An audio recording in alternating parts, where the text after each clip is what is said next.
If you've been thinking about investing some of your money into cryptocurrency but have no idea where to start with the thousands of different coins out there, from the Dogecoin to the Fluffy to the Bitcoin, well, in this video, I want to break it down by talking about two cryptocurrencies you might want to consider buying. What's up, everybody? I am Jaspreet Singh from theminority-mindset.com, where money minds rethink rich. Cryptocurrency started off as this whole idea of being a decentralized, worldwide digital currency. What that means is now, instead of going from America to India, where you take dollars to rupees, you got to convert them and worry about how to transact this money and transfer this money, now cryptocurrency has transformed into something a whole lot more. Obviously, you still have the currency portion, because one Bitcoin in the United States is the same as one Bitcoin in Canada, is the same as one Bitcoin in Mexico, is the same as one Bitcoin in India, is the same as one Bitcoin in Japan. But there's more to cryptocurrency now than just being able to make transactions. The blockchain, or the technology behind cryptocurrency, allows you to do so much more. It allows you to create DeFi, or decentralized finance. So now you can create a whole new industry of finance on the blockchain. You can do transactions on the blockchain. You can store data on the blockchain. So the blockchain has opened up a whole new world of the internet because it's a brand new technology that really hasn't been cultivated yet. Now, if you're one of those people who think, I don't know if I should trust cryptocurrency or not, well, I have a couple videos that you can watch first. One of them is with a guy named Peter Schiff. It's an interview that I did with him. He's an economist, and he says that Bitcoin is going to zero. He says that cryptocurrency is going to nothing, and he says that it's all crap. So you should watch my interview with him. That way you get his perspective. And then I did another interview with a guy named Michael Saylor. He's the CEO of a company called MicroStrategy. It's the publicly traded company. And his company, during the 2020 pandemic, bought something around $3 billion worth of Bitcoin. So he thinks Bitcoin is going to pretty much infinity. So you have two completely different viewpoints. I recommend you watch both of those interviews. That way you can get an idea of what you think is right. And that way you can make a better decision for yourself, because I always say that you want to hear from opposing viewpoints. That way you can make the best decision for yourself. But what I want to do in this video is actually talk about a couple of different cryptocurrencies. If you're thinking about now actually buying cryptocurrency, knowing what you might want to consider buying. Now, you might notice that on this channel, I don't do stock picks. There's a reason for that. The reason being is because what's a good stock pick for me might not be a good stock pick for you, because our goals will be different and our timelines might be different. When I buy versus when you buy, and how long you plan on holding. I'm a long-term investor. If you plan on holding for 2 years and I plan on holding for 20 years, what happens in 6 months or 2 years is going to be very different than what happens over 20 years. That's why I don't like the whole idea of giving stock picks, because a stock pick can be wrong until it's right, and it can be wrong for a while before it's right. So there's a lot more to picking stocks or even cryptocurrencies than just picking the right stock or picking the hot stock or picking the hot cryptocurrency. But in this video, I want to do something a little bit different. I do want to talk about a couple of different cryptocurrencies that you might want to consider buying, especially if you're starting off, because these two cryptocurrencies can give you exposure to the broader cryptocurrency market, and they'll give you different exposures to cryptocurrency on the blockchain side and the property side. There are thousands and thousands of different cryptocurrencies out there. Some of them are complete crap. Some of them are your meme coins like the Dogecoin and Fluffy coin. And then you have some that have more technology and more use behind them. Now, obviously, some of these cryptocurrencies are way more speculative than others, where people are just throwing their money into these meme coins or these speculative coins. That way they can hopefully double their money very quickly. They're hoping to see big gains because it's kind of like gambling. And so you have a lot of coins where it's essentially gambling. People have no idea what the coin is. They're just hoping that it's going to get some traction and that they bought it early enough. That way they can see a massive run up and sell their coin for 10x what they bought it for. You do see that happen, and sometimes you can be right and you can make a lot of money. Other times you can be wrong and you lose all your money. So if you're just starting off, you don't want to be in the business of gambling. You don't want to be in the business of speculating. I'm not a speculator, but there are places that if you were just starting off that you might want to consider starting in. That way you can get some broader exposure to the cryptocurrency market. Now, obviously, investing has risks. You are never guaranteed to make money when you invest. You might even lose money. So always do your own due diligence and never blindly listen to a random guy on YouTube. And the thing that you have to understand about cryptocurrency more specifically is a cryptocurrency is way more volatile than pretty much any other asset class, because one, it is a newer asset class. While the size and the number of dollars in cryptocurrency is growing, is still pretty far away from the amount of dollars in the stock market and the amount of dollars in the real estate market. And so you have to understand that because it's smaller, you can see a whole lot more volatility. And so you have your other fair share of risks when you invest your money in cryptocurrency, not to mention the fact that you also have a lot of speculation in cryptocurrency. And you also have a lot of debt in cryptocurrency, people refinancing their homes or maxing out their credit cards and putting money into cryptocurrency. And so because of these things, you can see a lot of wild swings in cryptocurrency, and it wouldn't be really out of the ordinary if we saw another 2001 style .com crash in the cryptocurrency market. So a couple things you got to be aware of. Cryptocurrency is speculative. You can lose money in cryptocurrency, and you could see a massive crash in cryptocurrency. Now that being said, even though we saw a massive crash in the .com market in 2001, that doesn't mean that the internet went away. The internet is thriving today. And just like that, just like how we saw a 2008 real estate meltdown, that doesn't mean that real estate doesn't exist today. Real estate is booming today. And so what you have to understand is you are going to see a lot of volatility in the cryptocurrency market. And so that's one of the prices that you have to pay for trying to get into cryptocurrency as one of the earlier adopters. Now, obviously, an early adopter will be buying cryptocurrency back in 2015 and 2016. But relative to maybe where cryptocurrency will be in a decade, you're still relatively early. Now, before I go over the first cryptocurrency you want to consider buying, I need you to do me a quick favor and smash that thumbs up button below. And if you're looking for some extra guac, meaning some extra minority mindset, make sure you check out some of our other newer minority mindset channel. I know some of you have been saying, Jaspreet, please make the shorter videos again. I miss your shorter videos. Well, I heard you, and that's why we also launched the Minority Mindset Clips channel. In that Clips channel, we're putting out my videos every single day, but in a shorter version. So these are my 8 to 12 minute videos on the Clips channel every single day. So if you miss my shorter videos, check out the Minority Mindset Clips channel. And then we also have the Minority Mindset News channel, where Nate is going over what's going on in the finance and business world every single day. So if you're trying to keep up with what's going on, check out the Minority Mindset News channel. And then we have the Minority Mindset Spanish channel, where it's my financial education content in Spanish. So if you want to check out and subscribe to these new Minority Mindset channels, I'll put the link to where you can do that in the description below. The first cryptocurrency that you want to consider owning is Bitcoin. Now, I do also got to say that both of the cryptocurrencies that I'm going to be talking about today are both cryptocurrencies that I own. But the reason that you want to consider owning Bitcoin is because this is kind of like the big daddy when it comes to cryptocurrency. Originally, when people thought about Bitcoin, they thought about using Bitcoin as a currency, just as a currency, meaning a means of exchange. So if I want to go shopping, I can pay for my order with Bitcoin. But nowadays, people look at Bitcoin very differently than they used to, because now people look at Bitcoin like property. So Bitcoin is unique, where there is a maximum of 21 million Bitcoins that can be mined. So that's it. There are 21 million potential Bitcoins. After you hit 21 million Bitcoins, that's it. Everyone will be fighting to own the same number of Bitcoins. And so this is why people now consider Bitcoin not necessarily as a currency, but more as property, because if you get this world where more and more people want to own Bitcoin and there's a limited supply of Bitcoin, it'll be more beneficial for you to actually own the Bitcoin rather than just spending it. Because if you believe that Bitcoin is going to go up in value, why would you want to spend your Bitcoin to go out and buy some candy when you can just hold on to your Bitcoin and tomorrow you might be able to buy 2 candy bars, right? So Bitcoin is more of as property than it is a currency, but the value that Bitcoin has can be explained a couple of different ways. So if you want to create more Bitcoin, it has to be mined, and it has to be mined through something called proof of work. So I'll label that POW. Proof of work means that if you want to create more Bitcoin, that you have to have this computer, and it has to do these math questions, these math answers, and they get more complex as you mine more and more Bitcoin. And if your computer gets the question right, well, then you get to produce some Bitcoin. Now, the use and the energy here is the electricity and the energy power of the computer that has to be used to mine the Bitcoin. It can be very expensive if you want to be a miner, because you need all the electrical power, you need the computing power, and so the value in Bitcoin is the energy that it takes, the proof of work that it takes to actually produce and mine that Bitcoin. And now that we've mined so much Bitcoin, it's taking more and more energy and more power in order to mine more Bitcoin. So that's how it takes energy and work to mine the Bitcoin, which you can kind of relate to gold.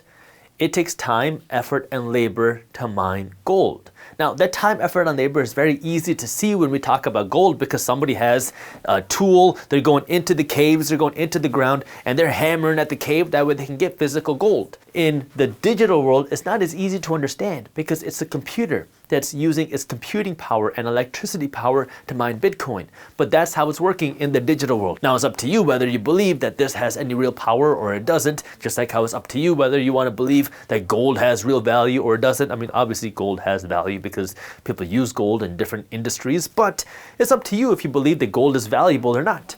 Just like that, it's up to you if you believe that Bitcoin has value or not. Now, if you think that the world is going to be moving more digital and that people are going to want to own property digitally, then you would be of the belief that Bitcoin is going to be more valuable in the future because more and more people are going to want to own this type of digital property.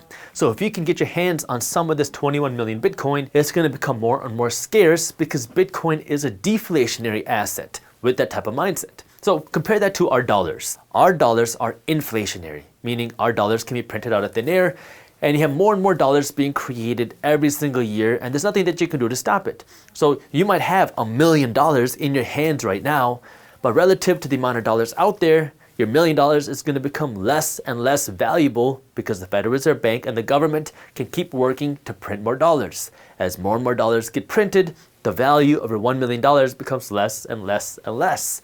Compare that to Bitcoin, where if you own one Bitcoin, well, you own one Bitcoin. The supply is not changing. You can't just create more than the 21 million Bitcoins.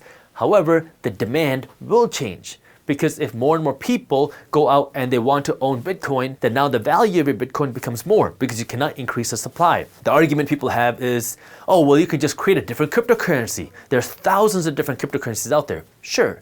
But none of them have come close to the power and the technology that Bitcoin has. So when it comes to actual Bitcoin, there's only one Bitcoin. And then if you own one of the Bitcoins, you own one of the 21 million units of Bitcoin. And now if the demand continues to rise, if more people believe in Bitcoin, they believe in the power of Bitcoin, they believe in the power of digital property, well, that will make the value of your Bitcoin higher. Now, I want to remind you of probably one of the most powerful and influential statements that Michael Saylor made in the interview that I had with him, which was, if you do not plan or have the willingness to hold on to Bitcoin for 10 years, you probably shouldn't own Bitcoin for 10 minutes. Because the issue is you have a lot of people that are just trying to look at Bitcoin and these cryptocurrencies as a way to get rich quick. They're looking at it as gambling. They're speculating. They're just hoping that, hey, I can buy this and flip it in 2 weeks or in 2 hours. But if that's what you're looking for, then you have to understand that there's a lot of risks that you carry with that because one, you're speculating, two, you're gambling, and third, you're going to see a lot of volatility. You can see huge spikes and crashes with Bitcoin because you're going to see a lot of pain, a lot of different regulations that are going to happen with different countries and different adoptions of Bitcoin in different countries. And so all these things are going to affect what's going to happen with Bitcoin over the next decade. But if you believe in the value of digital property, if you believe in the value of the internet and what blockchain can do, then this is something that you may want to consider owning for the long term. So when it comes to understanding the value of Bitcoin, the first one is obviously using it as a currency, like we talked about, although the actual use of Bitcoin as a currency isn't as attractive anymore because people don't want to transact with Bitcoin, especially because it's so volatile and also because they want to own Bitcoin for a long time. If people want to actually use cryptocurrency as a currency, now what people are leaning towards are stable coins. Stable coins are coins that don't change, they don't fluctuate. That's why they're called stable coins. Many times $1 is one stable coin. So if people want to make transactions with cryptocurrency, they'll use things like stable coins. They don't want to use Bitcoin, but you still have that use of Bitcoin as using it as a currency. And then you also have the power of looking at Bitcoin like property, digital property. Now, obviously, you're seeing people buy digital land onto these things like the metaverse and all that, but that's a topic for a separate video. The second cryptocurrency that you may want to consider buying is Ethereum, and I'll leave that Ethereum. Make sure I spell that right. Ethereum works very differently than Bitcoin because it has a very different technology behind Ethereum than Bitcoin, and Ethereum's blockchain, the blockchain behind Ethereum, has so many more uses that Bitcoin doesn't have. The first thing that I want to mention regarding Ethereum versus Bitcoin is that Ethereum has really no limit to how much Ethereum can be created. Now, there are annual limits to how much Ethereum can be created, but every year the supply of Ethereum keeps going up. That's very very different than Bitcoin, which is why people don't look at Ethereum as the same type of investment than Bitcoin, because people look at Bitcoin like a property. I want to own one of this limited supply coins or a piece of a limited supply coin when it comes to Bitcoin. But with Ethereum, you're really investing in the technology which allows Ethereum to do so many other things. And the way that you produce Ethereum is also very different than Bitcoin. Bitcoin is through the proof of work model, which is where you have to do the actual mining of Bitcoin. You have a computer, it answers math problems. If you do it right, using electricity and the computer power, you get rewarded with Bitcoin. With Ethereum, it used to be like that. It used to be a proof of work model, but then you had Ethereum get revamped and remodeled, and now Ethereum follows something called the proof of stake method. So I don't know, POS looks like something else, but proof of stake means that now instead of you actually using this computing power to produce more Ethereum, if you own Ethereum, you can stake your Ethereum, meaning you lock up your Ethereum. And this Ethereum is going to just make sure that the transactions that are happening with Ethereum is good. You don't really have to do anything, but you lock up your Ethereum for a certain period of time. And if you do that, you get rewarded with interest, more Ethereum. So if you lock up your Ethereum, you can help produce more Ethereum. Now, at first glance, you might not see a lot of difference yet between Bitcoin and Ethereum. Sure, maybe the way that you earn more Ethereum and Bitcoin is a little bit different. And sure, maybe you can have some more Ethereum than Bitcoin, but they're still just two random cryptocurrencies on the internet. And what is the difference behind them? Well, if you look into the technology and what they can do, that's where you will really start to see the differences, because Ethereum and Bitcoin will do two completely separate things. So obviously Ethereum, you can use it as a currency, because if you wanted to pay somebody, if you didn't want to use a stable coin, you wanted to pay them, you could potentially pay them with Ethereum. I mean, you could just say, hey, you want me to buy your lights or your whiteboard? I'll give you some Ethereum for that. And if they're willing to accept it, then sure, you can use Ethereum. Now, that isn't the goal behind Ethereum, but that is one thing that you can do. But this is where now, if you look at the blockchain behind Ethereum, you can do a whole lot more. The first thing that you can do with the blockchain is you can do something called smart contracts. Smart contracts are a very unique thing to cryptocurrency, and this is not something that we've really seen anywhere else. A smart contract allows you to automatically create a contract and execute on the contract whether or not the payment or the thing was supposed to happen. So this is a financial channel. So let me kind of break that down. Let's assume that you are a real estate investor and you create a smart contract with your tenant. The smart contract says that your tenant has to pay you $1,000 a month every single month, and if they do not pay you this $1,000 on the first of the month, then automatically your tenant will be locked out of the home. This is a smart contract because the contract says that the tenant must pay $1,000 a month and they can have this money automatically withdrawn into your account. And if for whatever reason the $1,000 does not leave the tenant's account, does not go into the owner's account, well then the keys are going to be automatically changed, the house is going to be locked, and now the tenant will not be able to access the property because it did not fulfill their end of the smart contract. So smart contracts don't have emotions.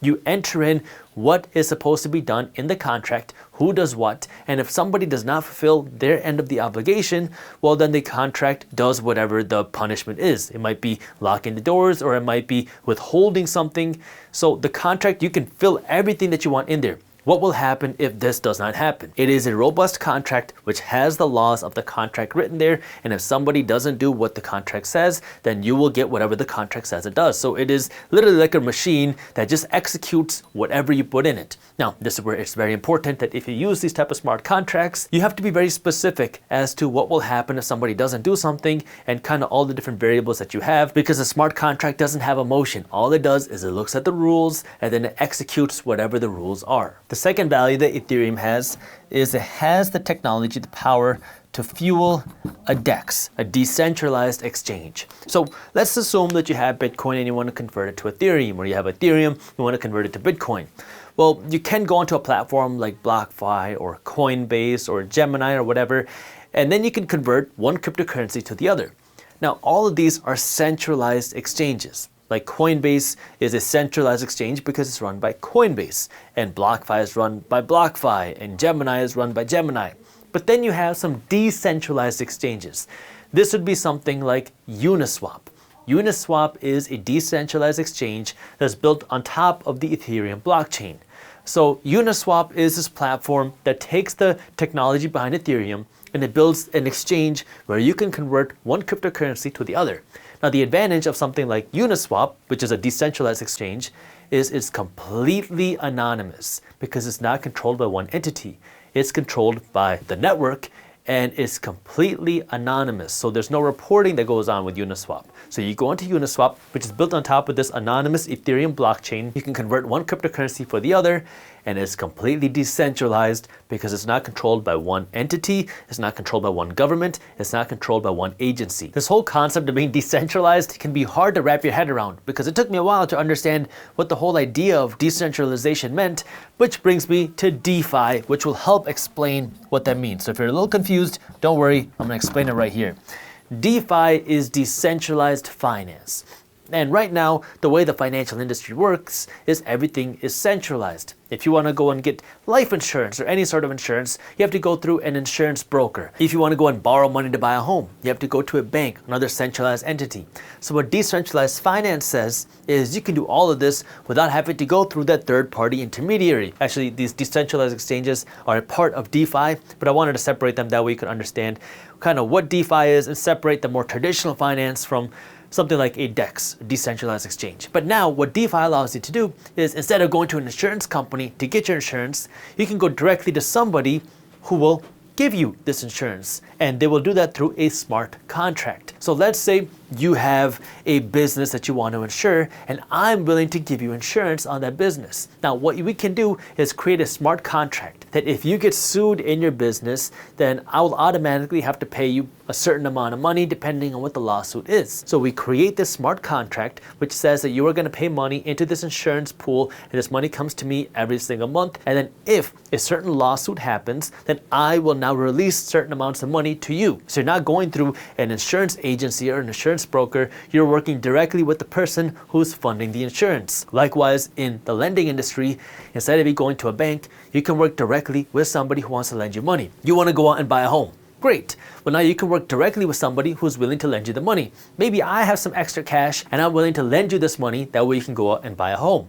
Well, through the help of a smart contract, through this Ethereum blockchain, you can do that. You and I can create a smart contract that says that you are going to borrow $300,000 to buy a home, and in exchange for you borrowing this $300,000, you're going to pay me interest. You're going to pay me 5% a year in interest, and this money has to be deposited into my account. And if you miss 1 month, then you're going to get a penalty. If you miss 2 months, you're going to get a different penalty. But if you miss 6 months in a row, well, then now the keys to your home are going to be forfeited, and your house is going to be locked, and then it goes into foreclosure. A smart contract can do all of this, so it saves a whole bunch of fees because now you might be able to get a better rate through me than by going through the banking industry. You don't have to deal with banks, and the whole process is so much easier, it's cheaper, and on the bank's end, or in this case on my end, the foreclosure process is so much simpler because it's all under a smart contract. And then after all of that, you have the NFTs. So you probably heard people talking about NFTs, the digital art, where NFTs allow you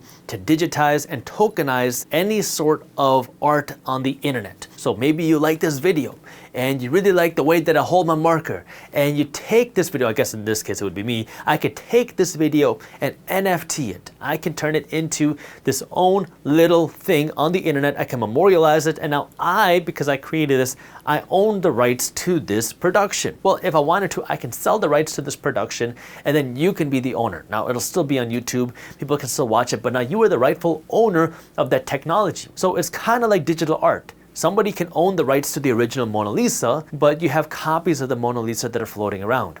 Now, when there's more and more copies of something floating around, now all of a sudden the Mona Lisa, the original, becomes more valuable because more people know about it. So that's the kind of the weird thing about NFTs, because people assume that, hey, I can just save a copy of a picture on my computer, so why does it matter if someone owns the actual rights to that image? Because I can just go to Google Images and see the same thing. Well, it's more for bragging rights. You own the actual thing. It's like somebody who wants to own the real Gucci product versus a replica Gucci product. You own the real thing, you can show it off, it's the social credibility. That's the power behind NFTs, and they're built on top of the Ethereum platform. Now personally, I'm not an art person. I don't really care about owning real art, and so I don't really care about owning NFTs. But I do own Ethereum, and it's a way for me to invest into the technology behind NFTs, because now anytime you do any of these things, you're pulling some of the Ethereum off of the network, because now this Ethereum is being used to help create these NFTs, or it's being used for this DeFi, or it's being used for these smart contracts.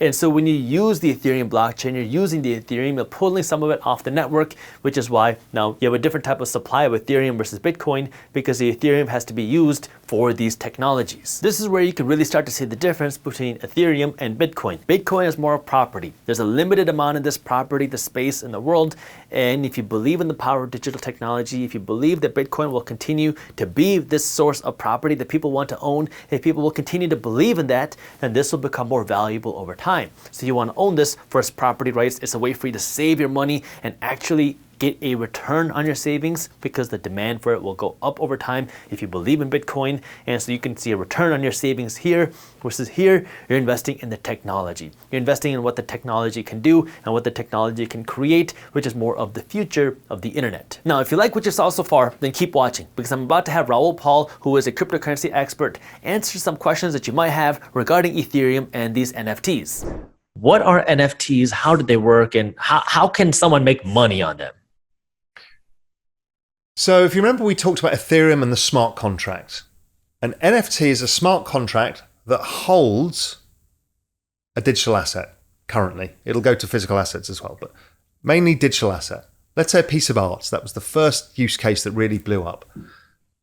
So as everybody knows from skins and games and everything else, these things are transferable. The problem is, in gaming world, you can't transfer it from one game to the other because they weren't on a blockchain. So they weren't fungible elsewhere. But this, you've got something that is transferable to anybody, and it's a piece of digital property. The world is learning very fast that digital property has value. So imagine the skins that you have in Fortnite. Well, I've just been seeing Dolce & Gabbana and Balenciaga developing 4K skins within the Unreal Engine for Epic Games. Oh my God. Unbelievable. And I could then wear that in the metaverse. Oh my God. What am I going to pay for that? Probably a lot of money, right? Because it's rare as hell, and I own the original. So, oh wow. Yeah. So, and then there's all of these communities that are building up, like Bored Ape Yacht Club and CryptoPunks, where you're kind of self-identifying yourself with the community by owning one of these tokens, of which there's a limited supply. And then they're kind of saying, well, we've now got you all together. What should we do with the community? So it's like building a business from the ground up with no particular plan. Really interesting social experiment going on. So there's all sorts of things, but how the hell do you navigate this? And the answer is, I don't know. Because it is hard, because there's so much rubbish out there. The things that are clearly valuable are clearly too expensive. So a CryptoPunk minimum price, the floor price is like $600,000. Some of the great digital art, people like Beeple are selling for millions. So it's already kind of happened super fast. So how do you play that? The easiest way, own Ethereum, because it's all on Ethereum. And a little bit's on Solana now.